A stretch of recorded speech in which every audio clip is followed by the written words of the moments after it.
Mesdames, Messieurs, bonsoir. Bienvenue aux 20h sur Equinox Télévision. À la une de cette édition, atterrissage forcé à la Camerco, Louis-Roger Dipendi Kwotu expulsé du cockpit.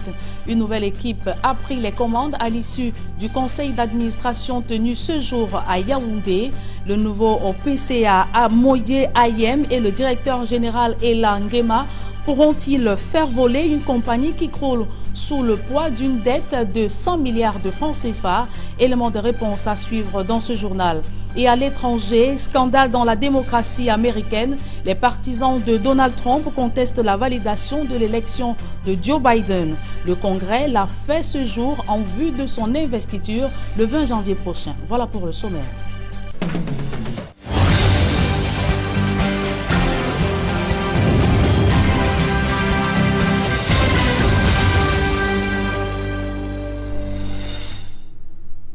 Mesdames et messieurs, une fois de plus, bonsoir et merci de nous recevoir chez vous. Je vous le disais en titre, une nouvelle équipe aux commandes de la Camerco et Ngema et Moye Ayem ont été portés à la tête de la compagnie aérienne nationale, le premier au poste de directeur général et le second au poste du président du conseil d'administration. Cette décision met ainsi fin au bail de Louis-Roger Kwotu Dipendi, qui aura passé 7 mois au sein de cette structure. C'est l'essentiel à retenir du conseil d'administration tenu ce jour à Yaoundé et présidé par le ministre des Transports. Et ces changements de management à la tête de la Camerco cachent mal une compagnie aérienne en lambeaux, une dette abyssale, un effectif pléthorique, une flotte vide. La compagnie aérienne nationale du Cameroun n'est compagnie que de nom. La piste de l'ouverture de son capital au secteur privé, telle qu'envisagée par le gouvernement, pourrait permettre de scruter un horizon plus clair. D'autres précisions dans ce reportage de Cédric Chouna et Donald Brice Kamgan. 110 milliards de francs CFA, la compagnie aérienne nationale du Cameroun croule sous le poids de sa costaud de dette. Dans sa vague de changement de management non concluant, le gouvernement envisage d'ouvrir à hauteur de 51% le capital de l'entreprise au secteur privé. Au rythme de l'endettement de l'État, il est judicieux que l'État recherche un partenaire étranger ou local, bien évidemment, pour partager les risques. Un partage de risques qui ne serait pas suffisant si cela ne s'accompagne de mesures visant à rentabiliser les activités de l'entreprise. Georges Mekabe sur le sujet, un partenariat avec des géants du secteur afin de gagner des parts de marché sur des lignes où la compagnie a de l'influence. Des pays comme Dakar, qui sont des capitales régionales, ou Abidjan, qui permettent à ce que les bureaux de Camerco à l'étranger soient gérés par le partenaire étranger, mais aussi un partage au niveau des lignes et des fréquences commerciales qui peuvent y exister. Pour sa viabilité, Camerco veut dégraisser ses effectifs. Sur ses 577 employés, l'entreprise veut licencier 130 afin de supporter ses charges. Ethiopian Airlines est une compagnie qui, rien que pour 2018 sur 2019, ils ont fait un chiffre d'affaires de 4 milliards de dollars. 2200 milliards de francs CFA. Cette compagnie a 120 avions. Et pour les 120 avions, elle a 14 000 employés environ. Donc quand on fait la moyenne sur les 120 avions, ça veut dire que la moyenne nombre d'employés par avion, c'est autour de 116 employés à Ethiopian Airlines pour un avion. Et quand on regarde, quand on fait la comparaison avec ce que nous avons avec Camerco, c'est un seul avion, notamment le MA60, puis on compte pas ce qu'on loue, le MA60 avec 577 employés. Le coronavirus a aggravé les difficultés de Camerco, privant l'entreprise d'activité pendant 6 mois. La compagnie fonctionne désormais avec un seul avion, loué avec son équipage. Et ce fait de société des présumés malfrats, victimes de la justice populaire dans la ville des Bolova. Ils ont été neutralisés par la population qui en avait marre des coups de vol à répétition dans plusieurs quartiers de la ville. Roger Takala et Kedjara. Les habitants de la ville des Bolova sont aux abois. Pour cause, un vent d'insécurité règne dans la ville depuis plusieurs mois, mettant en mal leur investissement. Le cas le plus récent est celui de ce jeune homme, conducteur de moto, qui s'est fait agresser par un client alors qu'il tentait de le mener à sa destination. Quand elle a voulu donner le boudin, j'ai bloqué. C'est là alors que j'ai dit que comme c'est déjà la guerre, je me suis sauté sur la moto. Il a alors donc pris la moto pour démarrer partir. Quand il a démarré pour vouloir partir, j'ai soulevé le derrière de la moto. Il est allé tomber. Une bagarre de forte intensité va suivre. L'agresseur présumé Rouedoku va utiliser tous les moyens en sa possession pour se défendre. C'est comme bagarre maintenant, il ressent vraiment que j'étais puissant plus que lui. Il a d'abord croqué l'oreille droite. Je n'ai même pas ressenti. Il croque encore sur celui de gauche. Je n'ai pas toujours ressenti. J'ai fait la force avec l'aller. On est allé tomber à la rigole. Des passants vont prêter main forte au propriétaire de la moto. Le voleur présumé est interpellé par la foule et copieusement battu. C'est grâce à l'intervention des forces de maintien de l'ordre qu'il va sortir de là vivant. Il est immédiatement conduit à l'hôpital régional d'Ebolova pour soins. En fait, que les conducteurs de moto de la ville ne vont pas digérer, ils vont se rendre à l'hôpital, menaçant de le casser pour tenter d'extirper leur voleur. Va alors s'en suivre un affrontement avec les forces de maintien de l'ordre qui vont finalement les repousser. Même si le voleur présumé peine à s'exprimer, il rejette en bloc les accusations de vol qui pèsent sur sa personne.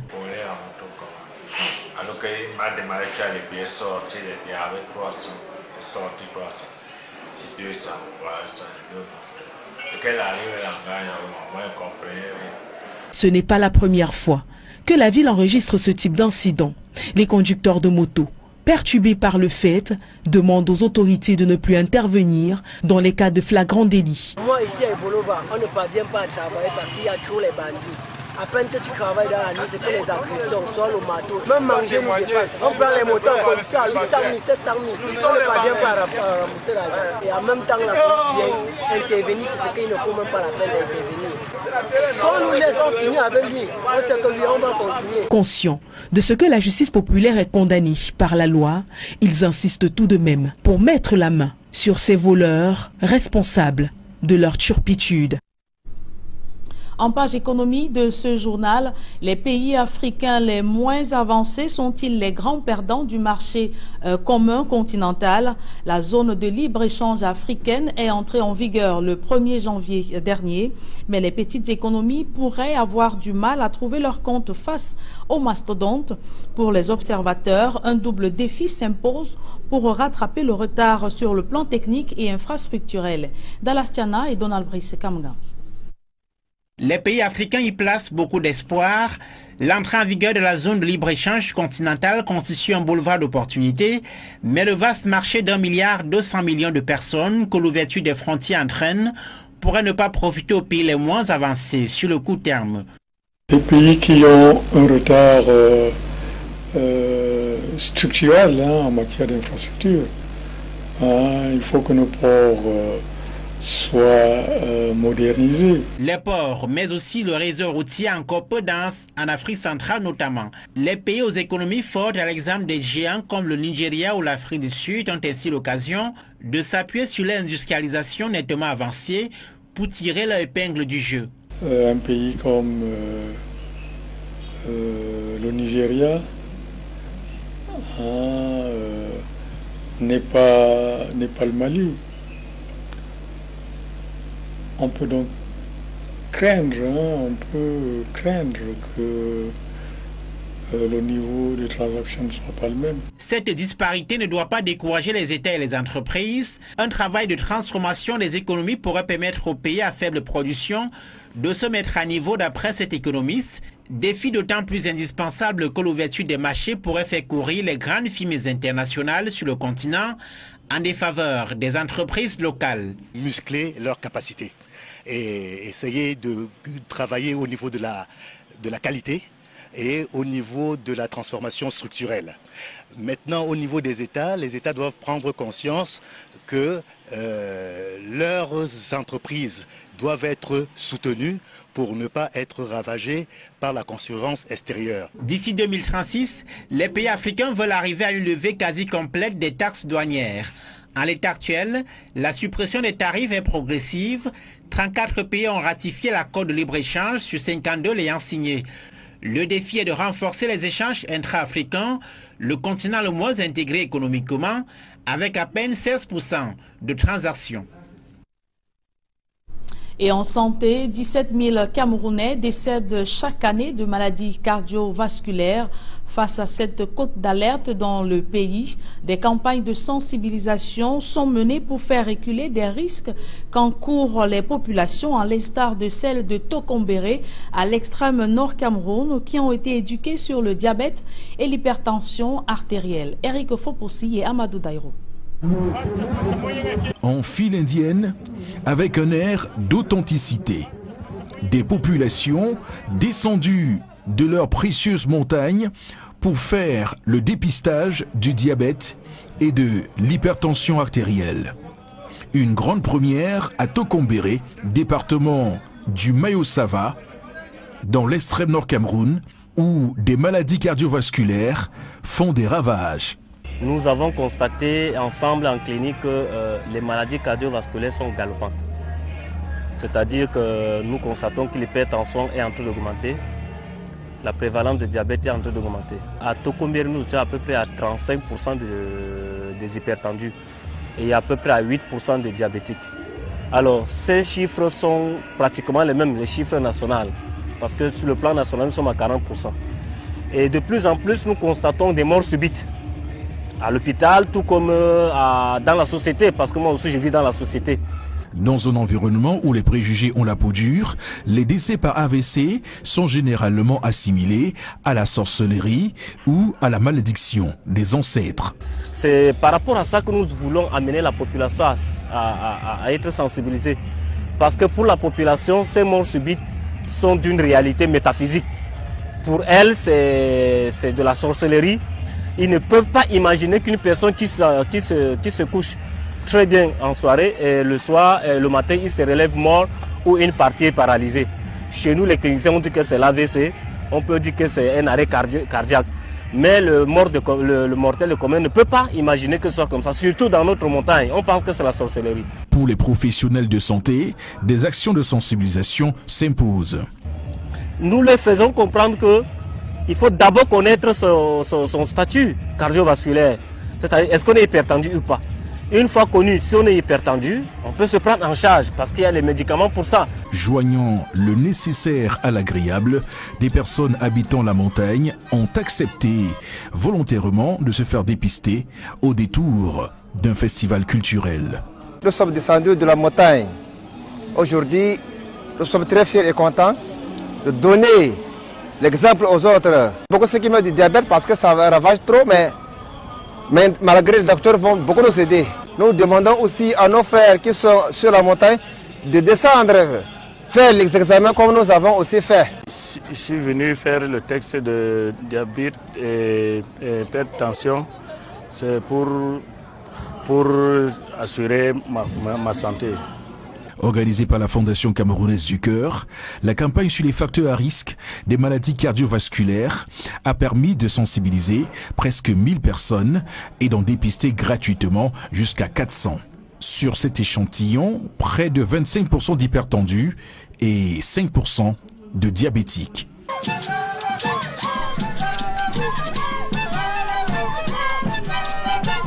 Actualité hors de nos frontières, aux États-Unis, le Congrès officialise la victoire de l'élection du candidat démocrate Joe Biden, malgré l'opposition des partisans de Donald Trump. Cependant, en Ouganda, campagne électorale dans la violence, des journalistes dénoncent des exactions de la police sur des civils. Et en Côte d'Ivoire, le FPI en pourparlers avec le gouvernement pour un retour éventuel de Laurent Gbagbo. La mouture internationale est signée Gladys Sidi. Proche de Laurent Gbagbo à la primature, reçu par Ahmed Bakayoko pour évoquer les dispositions à prendre pour le retour de l'ancien chef d'État ivoirien en vue des élections législatives du 6 mars prochain. Le président Laurent Gbagbo m'a chargé de me mettre en contact avec le gouvernement, donc avec le Premier ministre, pour préparer son retour. Et avec le ministre Dano Guédié, nous sommes déjà passés une fois. Cette fois-ci, nous sommes revenus pour qu'on aborde vraiment le vrai problème, voir tout ce qu'on doit faire. Et M. le Premier ministre est dans de très bonnes dispositions. Lui aussi, il veut que les choses évoluent rapidement pour que le président Gbagbo soit ici et que les Ivoiriens se retrouvent entre eux. C'est de ça que nous avions parlé. Bon, pour le moment, on est en discussion. Donc, permettez-moi de ne pas aller en profondeur. Mais sachez que tout évolue bien. Tout évolue bien dans un sens très positif. Laurent Gbagbo a reçu le 4 décembre dernier ses 2 passeports ordinaires et diplomatiques lui permettant de retourner dans son pays après de longues années d'absence. Le gouvernement ivoirien, à travers cet acte, entend décrisper le climat sociopolitique encore tendu il y a quelques mois après la proclamation des résultats de la dernière élection présidentielle. En Ouganda, les journalistes dénoncent la répression de l'État. À l'approche de l'élection présidentielle, le réseau des journalistes pour les droits de l'homme en Ouganda dénonce une multiplication du nombre de violences contre les journalistes couvrant la campagne. Sur ces images, on voit un homme en tenue ouvrir le feu sur un journaliste. Celui-ci atteint à la tête est transporté en urgence dans un hôpital par les militants du parti dont il couvrait la manifestation.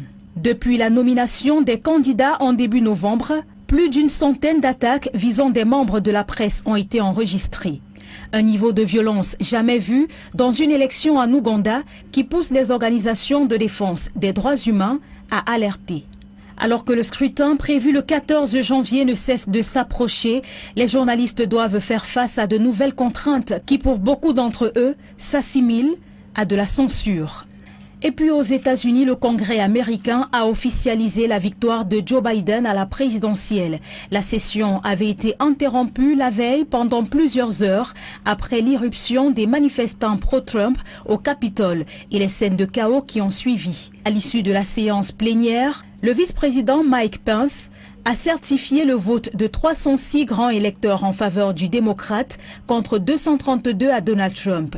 Ce dernier, privé de son compte Twitter, a d'ailleurs admis par voie de communiqué sa défaite. Il a promis une transition ordonnée après la certification de la victoire de Joe Biden. Il ajoute toutefois qu'il reste en désaccord avec le résultat. Et pour être tout à fait complet sur cette actualité aux États-Unis, le réseau social Facebook annonce avoir bloqué le compte officiel du président Donald Trump pour une durée indéterminée. L'information a été dévoilée par le patron en personne, Mark Zuckerberg. Et précisons également que cette actualité aux États-Unis préoccupe également le député SDF Jean-Michel Nitieux. Pour lui, les États-Unis viennent de donner une formidable leçon de démocratie aux dictatures et plus précisément au Cameroun. La force des institutions a triomphé de la tentative de personnalisation du pouvoir qui est prégnante dans les républiques bananières. La justice, l'armée, les gouverneurs républicains des États fédérés, la quasi-totalité des fonctionnaires de l'administration Trump, ainsi que plusieurs élus de partis républicains auxquels appartient le président Trump, ont systématiquement refusé d'obéir aux injonctions de ce dernier pour que triomphe la démocratie. Tels sont les enseignements positifs à tirer des derniers événements aux États-Unis, précise l'honorable Jean-Michel Nitieux. Et du sport dans ce journal, quelle ville de Douala pour accueillir le CHAN 2021 à 10 jours ou à 9 jours de la compétition? Les tas d'immondices et ordures ménagères jonchent les rues de la capitale économique, une situation qui agace les Doualais. D'autres précisions dans ce reportage de Rodrigue François Dicomé, Isabelle Carozoupet.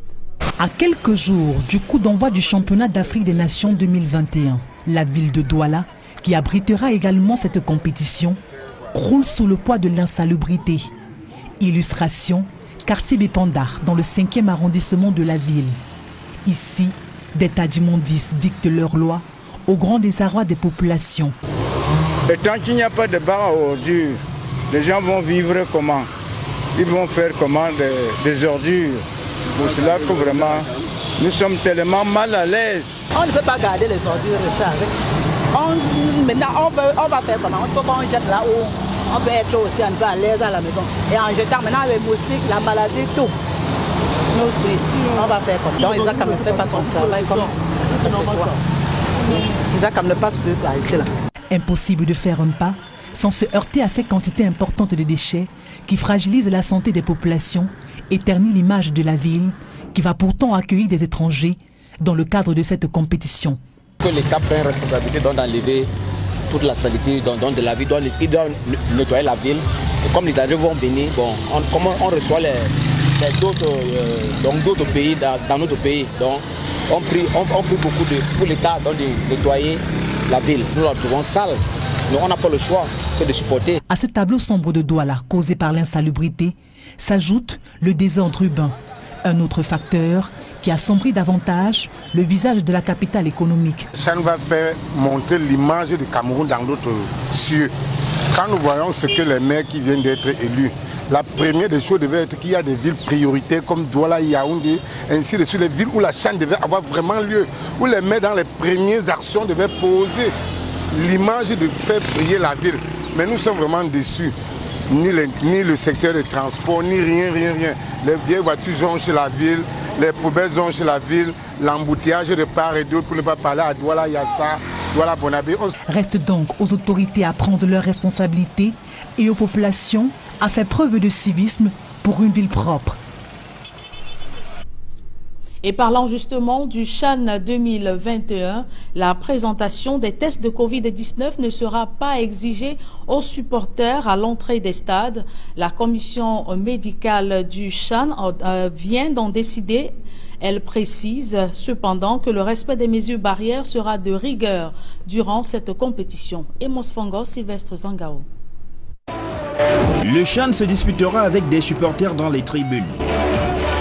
Si leur admission nécessite un billet, la présentation d'un résultat de test Covid ne sera pas obligatoire, affirme le professeur Claude Damtia, président de la commission médicale du CHAN. S'agissant des spectateurs, ils n'ont pas besoin d'un test.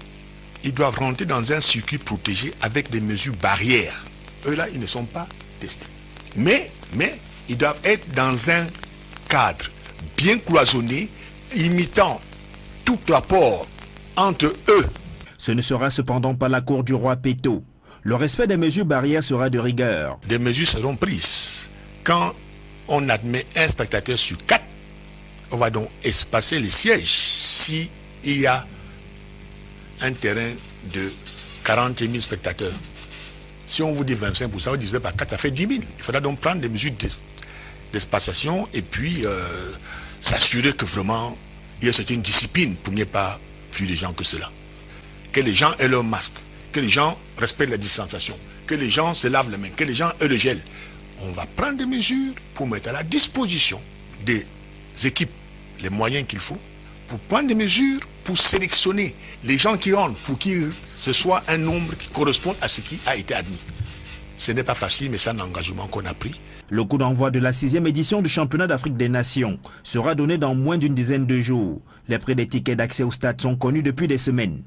1500 francs CFA à 50 000 francs CFA pour le stade de Japoma et de 1000 francs à 50 000 francs CFA pour le stade omnisport de Yaoundé, le stade de la réunification Bepanda Douala et le stade omnisport de Limbé.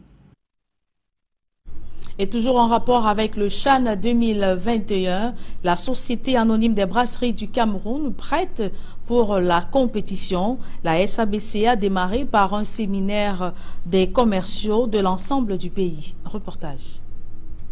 Nous sommes des conquérants, des soldats. C'est sous le thème « L'intelligence collective et conquérante », gage de notre leadership au service d'une agro-industrie performante et compétitive que le groupe SABC lance l'année 2021 par son traditionnel séminaire commercial et marketing. Et pour cette édition, marquée par la capacité de résilience de l'entreprise leader de l'agro-industrie, c'est la région du Centre qui ouvre le bal de ce séminaire itinérant qui, s'adaptant à l'actualité du CHAN, a complètement modifié le décor de l'esplanade du stade de la réunification en Fandena pour le bonheur des équipes de Yaoundé, les collègues de l'extérieur et du siège. Nous avons, dans le cadre de nos activités, prévu d'organiser un séminaire commercial. Une ambiance de foot rehaussée par la présence très remarquée de l'international camerounais Rigobert Song-Bahanak, ancien pensionnaire de l'équipe de football des brasseries du Cameroun, venu célébrer dans son élégance habituelle les retrouvailles avec les conquérants du centre. Moment d'ailleurs choisi par les commerciaux pour descendre en groupe souhaiter lever le meilleur de nouvel an à leurs clients détaillants dans la perspective de nouvelles opportunités du marché.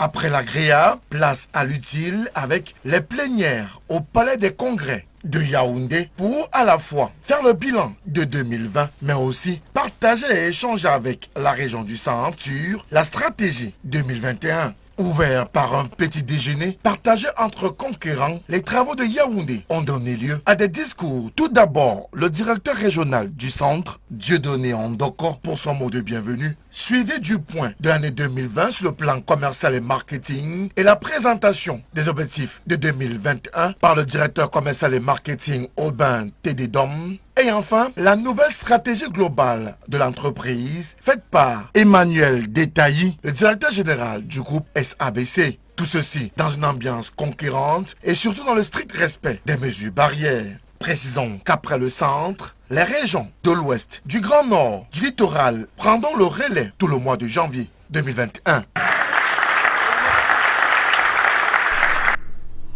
Et la microfinance Renaprov, satisfaite du travail de son personnel malgré le choc de la pandémie du Covid-19, elle vient de présenter son plan d'action 2021-2027. Reportage. Malgré les crises sécuritaires et sanitaires et en dépit d'un environnement économique particulièrement difficile, Renaprov Finance SA a réussi le pari de se maintenir debout en 2020. Nous savons tous que cette année n'était pas une année de tout cœur et que la majorité d'entreprises a subi énormément de dysfonctionnements. Nos collaborateurs, ils se sont battus pour que les acteurs de la très petite entreprise, qui sont nos principaux clients, restent épanouis dans leur activité et qu'ils puissent mener à bien ce qu'ils ont choisi comme métier. Un défi qui n'a pu se réaliser que grâce au dévouement et à l'engagement du personnel, lequel a fait montre d'un professionnalisme qui force le respect. Ils se sont battus, corps et âme, et ont donné le meilleur d'eux-mêmes. Par rapport au contexte, nous sommes satisfaits du résultat, mais nous ne croisons pas les bras. Nous ferons encore plus d'efforts en cette année afin que les objectifs qui nous sont fixés par le conseil d'administration soient atteints. De quoi booster le moral des troupes au moment de dresser le bilan de l'année écoulée et de jeter les bases de 2021. Il est question pour nous de mobiliser les troupes pour détecter les faiblesses, pour essayer de rectifier le tir. En plus, pister les grandes forces pour que ce soit des éléments déclencheurs qui vont permettre à Renaprov Finance SA de pouvoir atteindre les objectifs liés à notre plan de développement qui va de 2021 à 2027, baptisé aux portes de Canaan.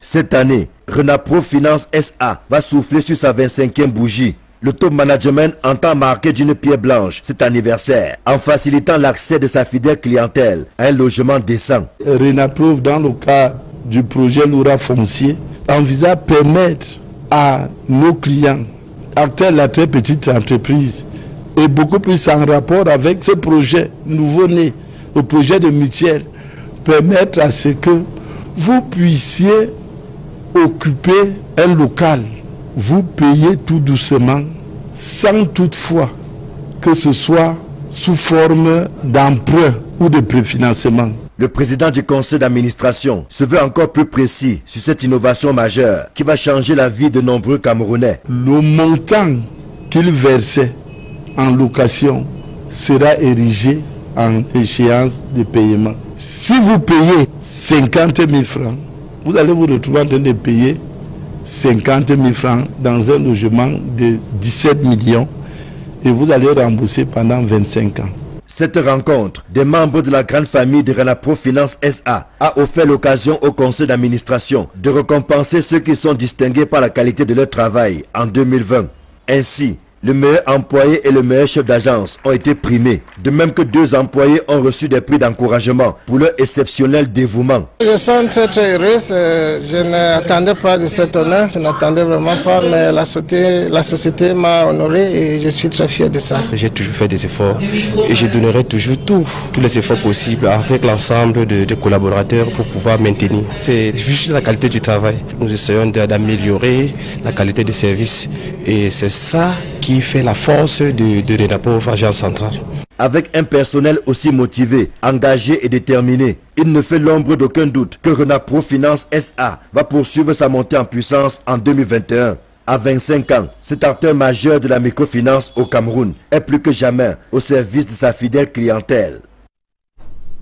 Mesdames, Messieurs, c'est avec ce publi-reportage que nous mettons un terme à cette édition du journal. Merci de l'avoir suivi. Retrouvez Serge Alain Autou et ses invités pour la deuxième partie d'Equinox Soir. Serge Alain. 14 ans après sa création, Camerco tient son 8e directeur général et son 6e président du conseil d'administration.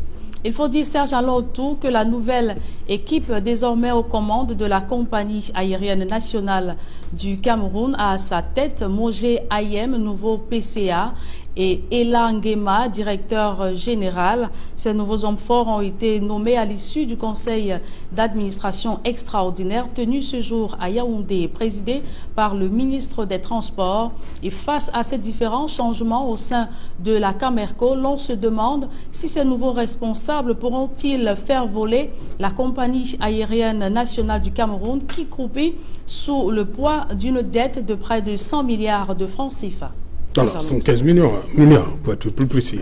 Merci à vous, Julien Berthe Bissaï. Merci, rendez-vous demain, 20h. Dans un instant, donc, madame, monsieur, la suite, et qu'il en soit.